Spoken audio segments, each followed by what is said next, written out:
Have you ever noticed how ironic change can be? It's the only thing that's constant and the one thing people constantly try to avoid. Think about it. How many times have you thought to yourself, things should change? These systems, these processes, these people, because change is good. Now, think about how many times things have actually changed around you and it freaked you out. Why? Because humans are hilarious and we're still trying to figure this whole life thing out. But here's the deal, change is still good. And it doesn't have to be scary. In this video, I'm going to explain how to use the manifest model to navigate change on purpose and like a true and authentic creator. Now, many of you know I'm an executive project manager. And in project management, I deal with change and risk management all the time. It's just the nature of the beast. I created the manifest model as a helpful 3-step framework to translate and transfer the power of project management into everyday experiences. Non-project managers can get the benefit too. Because when you think about it, project management is really the idea of manifestation. It's bringing ideas into reality. And if you want to take any idea or desire and bring it into your scope of reality, all you need to do are these 3 things. Identify what you want, need, or desire. Decide what it means to you and that you can have it. And engage the right systems, people, and tools to make it happen. This is repeatable and can be used to create predictable results. It's transferable, which means it can be applied to any situation in order to promote movement instead of resisting it. So let's think about movement for a bit. The very nature of it really only has 3 states that are always happening. We can either find ourselves in flow, in pause or stillness, or in pivot, basically moving or switching directions. But we are always in one of these 3 stages of motion, always transitioning from one to another. And the more that we accept that, the more that we can begin to navigate change with more ease and intention, because it's guaranteed to happen. We can try to avoid it, but we can't. It's coming always. So the sooner that we figure out how to navigate through it, the better off we are. We may find ourselves in different stages of change across the various aspects of our lives because we're dynamic. But remember, the first step of the manifest model is to identify. And because humans are complex, we have so many different parts of ourselves, different roles, identities that we're learning to love and embrace every day. So in one moment, you might feel in flow when it comes to maybe your creative work or your spirituality.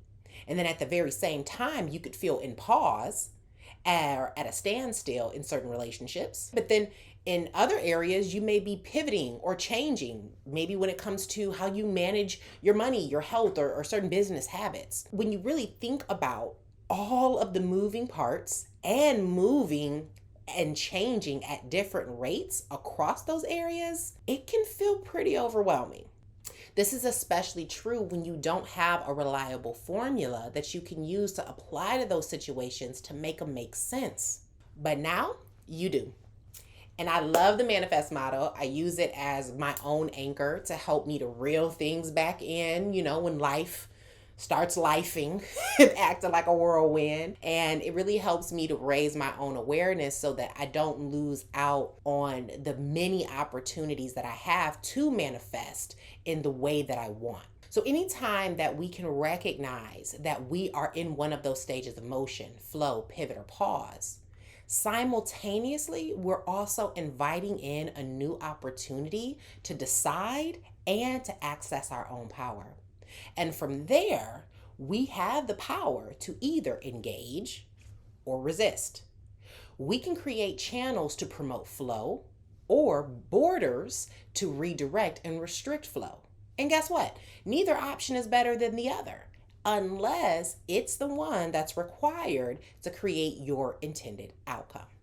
The biggest gift of the manifest model and why I love it so much, why it's different from any other model, is that it is both permission and prescription on how to reclaim your own power. your power to decide and to create the life that you want instead of feeling like life keeps happening to you, which can make you feel really helpless, right? Like it gives you a way to redirect and literally shows you how to call back all of the power that you've given away and how to re-engage from a place of awareness and intention, because we're always engaging with the reality of movement and change, whether we decide to see it or not. But once we accept that is true, then we can identify what we think about it. We can decide if we want it or not. Then we can engage in activity that promotes momentum in support of the desired direction, one way or another. When presented with the circumstance of change or given the opportunity to move, I personally want to decide to engage with that willingly as opposed to being forced. Yeah, the universe will make you do what you need to do if you're not focused, right? And so I don't want to lose my privilege to decide. Every opportunity to start or stop something is an opportunity to decide. And so I like to see life as an ongoing, uninterrupted cycle. So I really lean into this idea of not necessarily beginning and ending, which feels a little bit more finite to me, but I embrace this idea that life is infinite. It's ongoing, it's continuous. And so I need to continuously be identifying who I want to be in that moment, deciding how I want to show up in that moment, engaging with the right people, systems, and tools, processes in that moment so that I can create sustainable joy, which is what it's all about. Use the manifest model. Don't avoid change.